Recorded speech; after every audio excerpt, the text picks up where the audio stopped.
It is 6 minutes after the hour now. Here's Matt. Katie, of course, emergency workers are still hard at work in Lower Manhattan. Tony Suarez and Phil Aguilgarens are EMS workers who were at the scene. Gentlemen, good morning to you.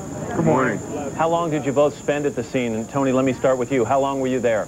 It was approximately about 20 minutes or so. We got in, firefighters brought a lady to us that was covered in smut, and we heard an explosion, turned around, commandeered an ambulance, and we left the scene very quickly. It became very dangerous and unstable. How many people did you see injured mulling about or milling about that area? Numerous. I'd say in our vicinity there must have been about 10 people. Firefighters, pedestrians, a couple of police officers. Phil, where were you when the second impact occurred, or where were you when the buildings came down? Initially, I was in Brooklyn when I saw the first plane hit with my partner, Ellen, and that's when we responded. We were headed over to the west side right in front of the building when the second plane hit, and that's when we had to move and get out of the scene immediately. Everything just started falling down on top of us. And when we pulled over to, I'm assuming it was Liberty Street, that's when people started coming towards us. And that's when we saw a female that was just completely burned from head to toe. It was a horrible sight, and I think if it wasn't for her that we had to take over to Cornell immediately, we wouldn't be here. Because you would have been in the immediate area when... Oh, we were in the immediate area, yeah. When that building came down. Were you seeing a lot of people in shock, Phil? Oh, the people were just stunned. It was with they had no idea what was going on. They were walking like just aimlessly, you know, looking for whatever they were looking, something, aid, or just trying to get out of there. Tony, based on what you've seen of the devastation and the wreckage, how hard is it to imagine that we're going to find many survivors in that wreckage? I mean, we hope for the best, but unfortunately, just seeing it after the aftermath, in my opinion, hopefully we'll get people out, but there's only rubbles left at this time. We pray that, you know, we'll be able to pull out more civilians, firefighters, EMS. Go ahead, Phil. I thought you were going to say something. Yeah, I'm just hoping that there's some type of, with the structural pockets left, that maybe we could find, you know, they could find people in. I mean, it's a very delicate situation. You can't just go in there. I mean, these guys are in there right now. I mean, they're just, they're trained professionals, and they have to take it time, you know, little by little, because it's a very, very unstable place. So we're just hoping that they could find someone. As are we. Tony and Phil, thanks very much for your time. You're welcome. Sure. As many as 800 people may be dead after American Airlines Flight 77 crashed into the Pentagon on Tuesday. NBC's Jim Mikuszewski is there this morning with the latest. Jim, what's going on? Well, Matt, the news here still remains grim. Rescue workers say that there were no signs of life from beneath the tons of rubble there in the Pentagon, where you see where that terrorist aircraft flew into the Pentagon almost 24 hours ago now. Now, rescue workers think that there could actually be some people alive in pockets there underneath the rubble, but there's absolutely no way to get at them yet, primarily because some of the fires continue to burn and the damaged area is structurally unsafe. Those cranes you see there have been used to put engineers up above to survey the damage. They've also put in microphones, a series of listening devices, cameras on long poles in an effort to find any possible victims trapped inside, but again, no signs of life. And now the primary mission appears to be to recover the dead. Rescue workers using cadaver dogs worked through the night on the grisly task of searching for the dead. Local fire officials estimate as many as 800 were killed, many still buried in the debris. The Pentagon, the center of America's military power, devastated by a sneak terrorist attack. American Airlines Flight 77 hijacked shortly after takeoff from Dulles Airport, with terrorists at the controls traveling at 600 miles per hour with 6,000 gallons of fuel. The jet slams into the 2 lower floors of the Pentagon. It kind of disappeared over this embankment here for a moment, and then huge explosion, flames flying into the air, and just chaos on the road. I hate to say it, but I did fall apart when it first happened. I was very frightened. This doesn't happen in America. I guess it does. Defense Secretary Donald Rumsfeld was at work at his desk. I felt the shock of the airplane hitting the building, went through the building and then out into the area, and they were bringing bodies out that had been injured. The plane slices deep into the Pentagon, cutting through offices primarily occupied by the Navy and Marines. The upper floors later collapse. The question now, how will the U.S. military respond? Worldwide, American military forces are put at the highest state of alert, ThreatCon Delta. And even as part of the Pentagon burned, military planners continue to review the options. Chairman of the Joint Chiefs, General Hugh Shelton, with a pledge to retaliate against those responsible.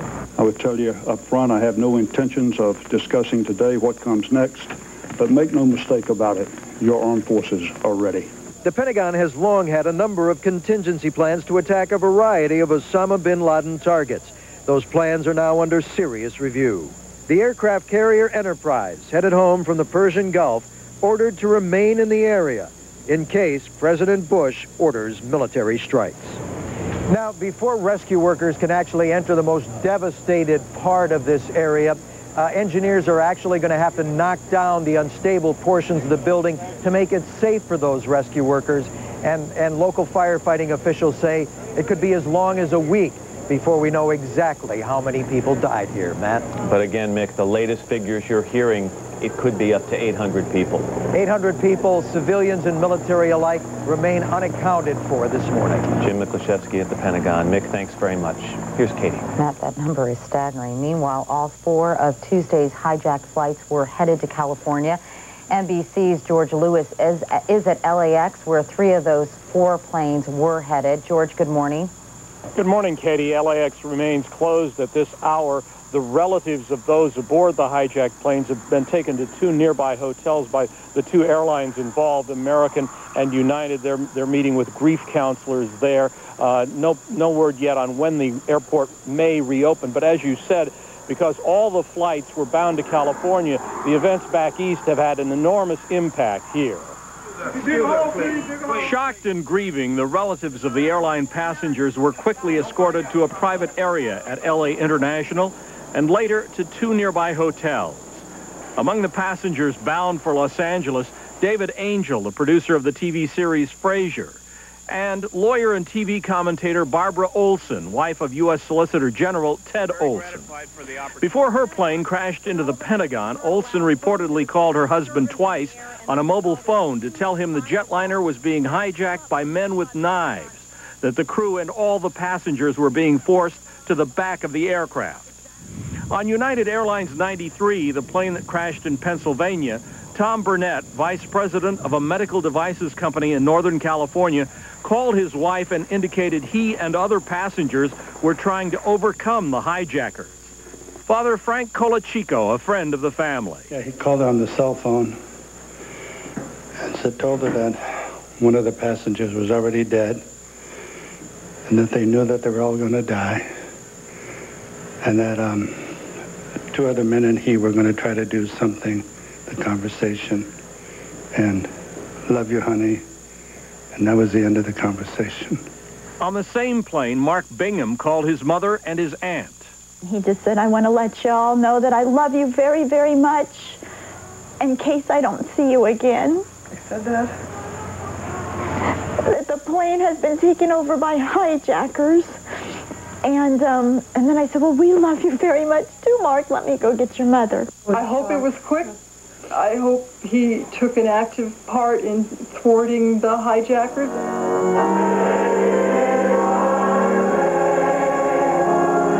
Last night in Los Angeles, friends of 2 other hijacking victims attended a special church service, turning to their faith to ease the pain of the loss.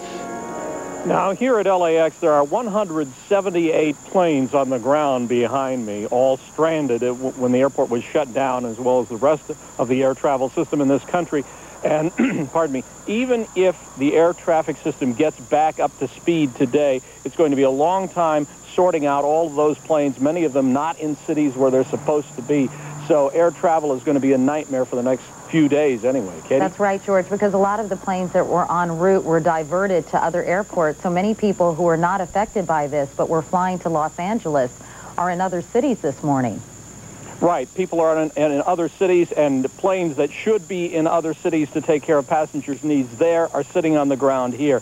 So it's going to be a big jumble. It's going to take a while to untangle. All right, George Lewis in Los Angeles. George, thank you very much. Apparently, that is not the case at Chicago O'Hare's airport. Kelly O'Donnell joins us with the latest. Kelly, we had understood that all planes would be grounded until at least noon today. That according to the FAA yesterday. But I understand a plane is taken off from O'Hare? Much to our surprise, when we heard a jet taking off here, we're right in the flight pattern outside O'Hare, and because of the grounding across the country, of course, we didn't miss it. And we looked at it. It's a United Airlines aircraft. We believe it's a 757. In talking to United officials here, they are headquartered in Chicago. They tell us that 2 of their aircraft have taken off in order to reposition. As you and George Lewis have been discussing, because planes were grounded yesterday, landing in airports not their cities of origin or destination, the fleet for all airlines is out of position. So United, giving its first indication that air travel may begin to resume today, is moving some of its aircraft. We've asked officials to tell us how many. They will say at this point at least 2. They wouldn't tell us if crews are on board, but presumably they may be moving flight attendants and other pilots and so forth to get to other airports so that they can begin to assess how to go about picking up the schedule. So here at O'Hare, there has been some movement. Again, 2 aircraft have taken off, both of them belonging to United. And Kelly, presumably they had to get some kind of special permission from the FAA in order to do this. I would assume so, and because the air traffic has been quiet except for military aircraft since the FAA ordered it yesterday, I would presume that there's some coordination going on. We've been making calls trying to find out about that, and officials are just reluctant to tell us at this point, or perhaps simply too busy trying to get it organized. But the first signs that travel may resume are at least beginning here at O'Hare. All right. Kelly O'Donnell in Chicago at Chicago's O'Hare Airport. Kelly, thank you very much. It is 18 past the hour. Now here's Matt. Katie, thanks. Clifton Cloud lives in downtown Manhattan. He was at the World Trade Center when it was attacked on Tuesday morning, along with his video camera. Clifton, good morning. Nice to have you here. Good morning. You were preparing, I know, for a happy occasion. Correct. Your son was starting preschool? Yeah, it was his first day of like pre-kindergarten. So I had my video camera all ready to go to film him in the morning. And I actually left the house without it to go park my car on the roof of this garage. And as I backed into the space, I looked up and I saw this hole in the World Trade Center building. And I couldn't believe it. I thought, you know, this can't be happening. This is a special effect. It's a movie. And so I ran home to get my video camera just a couple blocks away, came back and started filming. And I was just watching the building, capturing it and thinking about, wow, this is an amazing, you know, situation. And all of a sudden the plane hit the second building. And I didn't even realize that I'd captured the plane hitting it because I was just in shock. You know, this couldn't be happening to New York, to, oh my God, you know, to our icon. Oh and it was shocking. I can hear you saying, oh my God, oh my God. After the second plane struck the second of the 2 towers, what did you do next? I had called my wife immediately to let her know where I was. She had taken my son down to school. And then I called my office because my company, ACE, we handle a lot of clients in the building. And right where the plane hit, as a matter of fact, Morgan Stanley, Dean Witter, we do a lot of work. I've been in that building. I've been in the ceilings of that building. We know people there. And I was just, yeah, all of a sudden I realized these people that I know that we work with, you know, hope to God they made it out, because they're wonderful people, and they're New Yorkers, they're hardworking, good people. I know you were like so many Americans and New Yorkers as we're watching the second tower collapse right there on your home video, yeah, who back in '93, after the attack on the World Trade Center, probably took some pride in the fact that the buildings remained standing. Yeah. That it was some sort of symbol. Right. To try and explain what went through your gut and your heart as you watched those 2 symbols crashing to the ground. I really thought of the people that I work with, some that actually had appointments there that morning. I thought of, you know, what is it going to be like to look up and see the damage on the building in the weeks to come? And when it collapsed, I was saying, oh no, because it just, this couldn't be happening to us. But I have to say, this morning I rode my bike up from downtown, and the streets are empty and everything is quiet, and there were so many memories as I rode by, you know, different intersections, and I thought every corner of New York City has a million memories. And when my wife called me to tell me she was pregnant, I was in the lobby of the World Trade Center building. And as I was thinking about all these memories, I was, you know, New Yorkers, you don't live in New York and don't get a beating once in a while. You know, it's a tough town, but we're tough people. And nothing is going to stop New York from rebuilding. And look out. You know, I'm curious, you're going to have this tape, I'm sure, forever. Yeah. Your son is 2.5 years old? Yeah. At what time do you think it would be, when are you going to show him this tape and try to explain to him what his dad saw that morning? Well, I don't know when. Probably or when, how? You know what? Probably after they open the new building and say, Jack, you were in school when this happened, but we rebuilt and we're back. We're here. And I know it's going to happen because I love New York. Everyone loves New York. We're here. Clifton Cloud. This is amazing footage. We thank you for sharing your story with us. Thank you. Here's Katie. Incidentally, thank you very much, Matt. About 10 minutes from now, actually about 8 minutes from now, President Bush will be meeting with his national security team, obviously, to discuss this and options. And he will make a statement a little bit later at 10:45 Eastern Time. Of course, we'll continue to cover that. Meanwhile, few people understand terrorism and the mindset of Osama bin Laden, as well as General Norman Schwarzkopf, who was Commander-in-Chief of the United States Forces Central Command during the Gulf War in 1991. General Schwarzkopf, good morning to you. Hello, Katie. Well, is there any doubt in your mind, General Schwarzkopf, that Osama bin Laden was behind this? Yeah, I think there is, Katie. There's an awful lot of terrorist groups out there, and it could be any one of them. Bin Laden certainly has the capability to do it and would be at the very, very top of the list of suspects, but there's a bunch of other organizations beneath his that are also on the list that can't be ignored. At the same time, General Schwarzkopf, isn't it true that this really is Osama bin Laden's modus operandi, so to speak? I mean, that he is known for masterminding very coordinated, well thought out, sophisticated efforts. General Schwarzkopf, can you hear me? I just lost you for a minute, Katie. Let me just repeat the question. Aren't many intelligence officials thinking that Osama bin Laden was responsible, because this seems to be his MO, his modus operandi, in terms of coordinating very sophisticated, well thought out terrorist attacks? Exactly. His modus operandi is, number one, to provide the funding that's necessary to do this.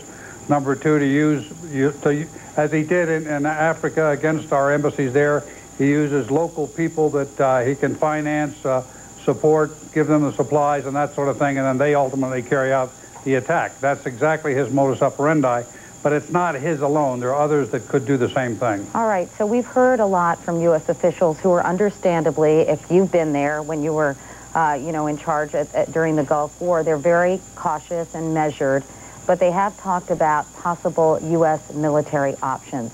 General Schwarzkopf, what do they include? Well, anything from obviously the, standoff attacks that we could make against targets, all the way up into actual, use of ground forces if the targets presented themselves that way, and if that's the decision of the President of the United States. There's a vast array of alternatives.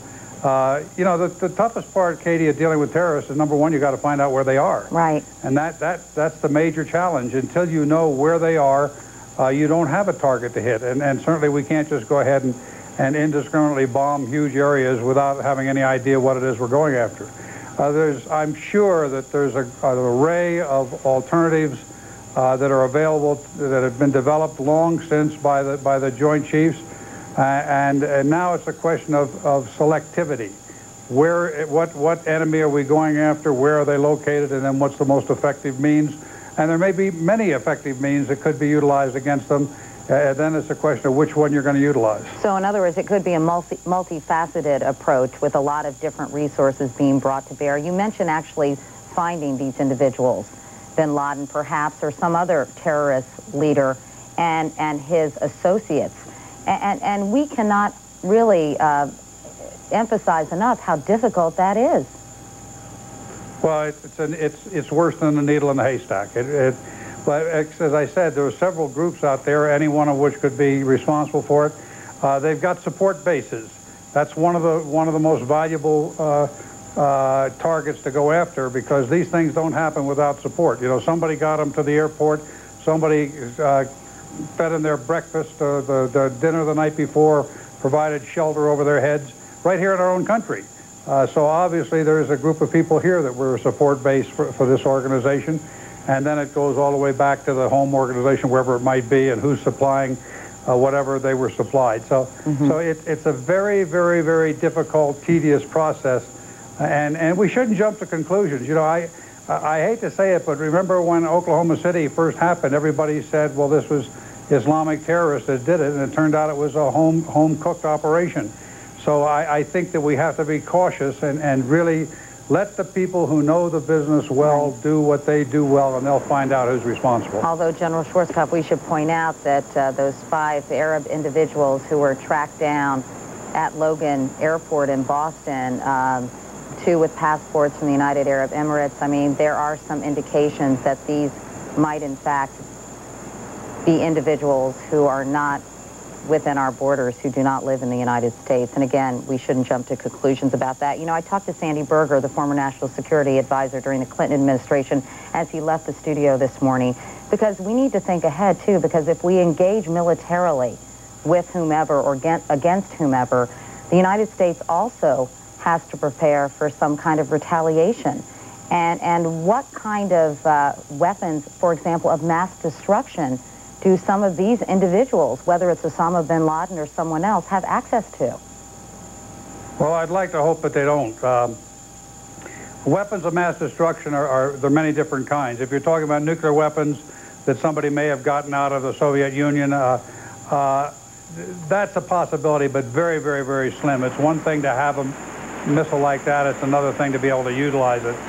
But there's a lot of other alternatives that they could come up with. And I think our military people and our national security people are well aware of the options, and I think are capable of doing something about that. General Norman Schwarzkopf, General Schwarzkopf, thanks very much. It's great to see you again, but again, under the worst circumstances possible. I'm sure, like so many Americans, you woke up this morning still incredulous that this had actually happened. Yeah, Katie, it's a combination of deep sorrow, but also deep rage, and you can't help but feel that inside, you know, a sense of frustration that we've got to do something about this. Let me give you a thought, though, that I think is very important. A lot of people have criticized what we did in Iraq in Desert Storm, but the truth of the matter is we went to extraordinary limits to try and avoid any civilian casualties, to try and avoid, even at the risk of a greater risk to our own pilots. But you look at these bastards and what they did yesterday. They deliberately went after civilians and innocent people, and that's what makes the difference between us and them. General Norman Schwarzkopf. General Schwarzkopf, thank you very much. It is 29 minutes after the hour. Now here's Matt. All right, Katie. Just moments ago, Israeli Foreign Minister Shimon Peres spoke with WNBC's Gabe Pressman. We want to show you now what he had to say. Do you see this as a as a cataclysm of biblical proportions, what happened here in New York? Yes, I think from time to time, history put us at test to see how can we handle uninvited catastrophes, unbelievable agonies, and remain what we should be, a people that believes in the basics of our existence, namely the foundation of values of the gospel. You're optimistic that out of this carnage, out of these thousands of people who have perished, some good may yet come? It's more than optimistic. I believe America can handle this situation as well, this nature of the confrontation. America is a great country, and once America will decide to get itself organized, and there is nobody else in the world that can replace the United States of America, and may I say with my full heart, God bless America, America can really organize the necessary camp on the global dimension to handle terror, not when it arrives to the city or to the airport, but at the moment when the terrorists are leaving their first location, to intercept them because they will before they will become a horror. And I'm sure the United States is determined and strong intellectually convinced, administratively organized, and that will be the result of this terrible catastrophe. Israel, through the Mossad and other agencies, is very sensitive to intelligence involving terrorists. Do you have any information, direct or indirect, as to whether it was bin Laden or who it was that organized this attack? We have a general idea who bin Laden is, and we got general warnings. We didn't have a specific one, and any piece of information that we shall have will clearly be transferred to your agencies. But you can't tell us whether or not such information was passed at some point in the last couple of weeks. We didn't have any specific warning, and the other warnings that we have had were passed over. Well, thank you, Mr. Perez. Do you have any last word to the people of New York and this area? Be strong and be great, like New York always has been and always will remain so. God bless you. You're a poet, I know, sometimes. You have tried your hand at poetry. Is there a poetic... Well, there are... What's that? Well, there are times when the heart speaks, not only the mind. Not words. And I try to express, yes, I try to express a little bit of our feelings. We appreciate very much your coming aboard this morning here in New York. Thank you very much, Mr. Foreign Minister. Thank you. That was Israeli Foreign Minister Shimon Peres talking to WNBC TV's Gabe Pressman. Rescue efforts have been going on for about 24 hours now. Some reports are that 300 firefighters may have perished. One firefighter who was at the scene was Parish Kelly. Mr. Kelly, good morning to you. Good morning, Matt.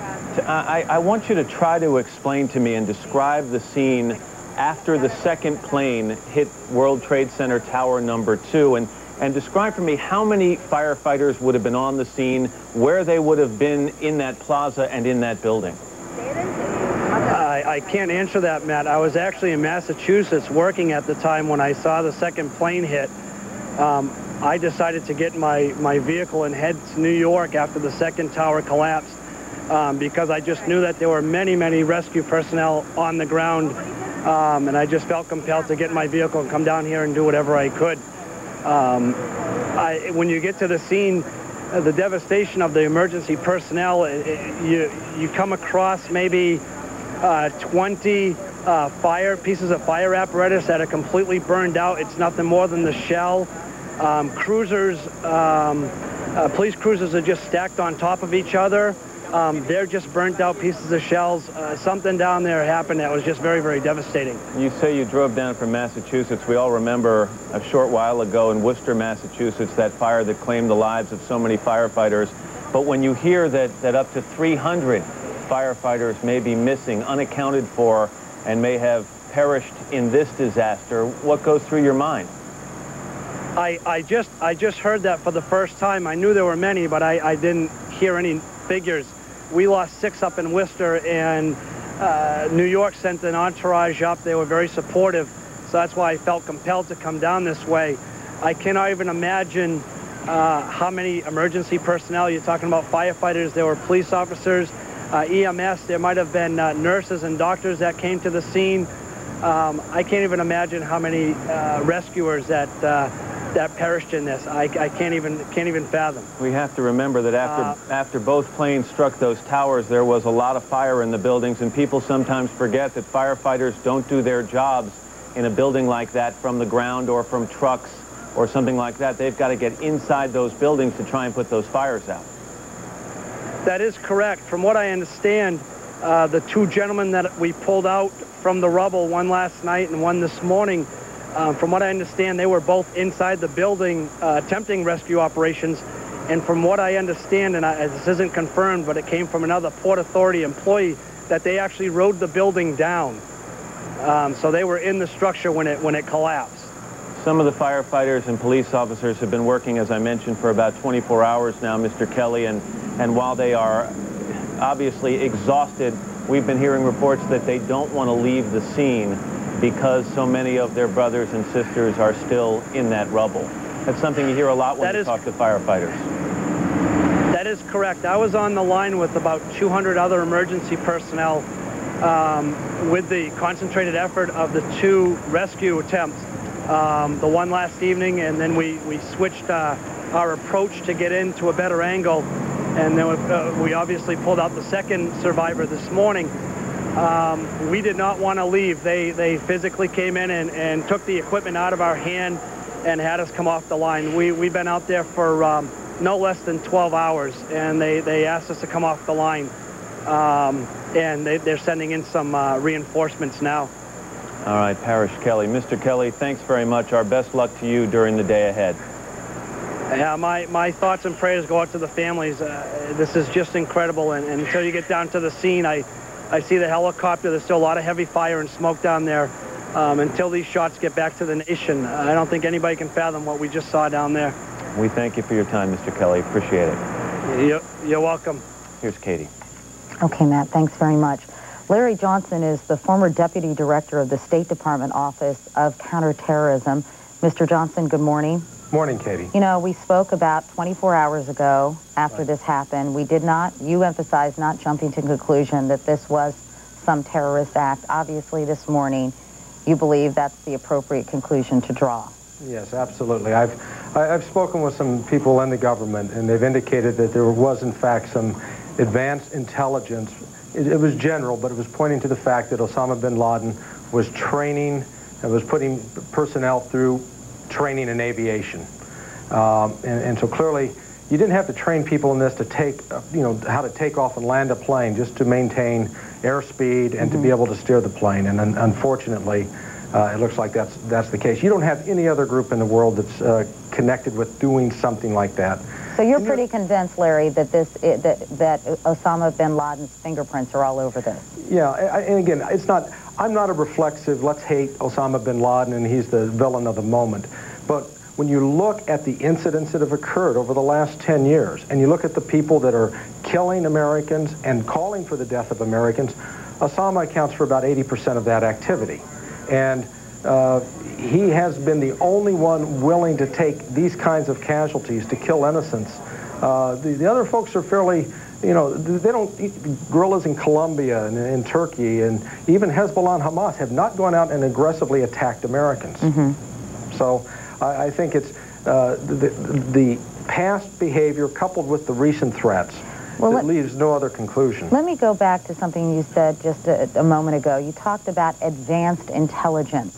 Right. Can you be more specific about any kind of communiques or messages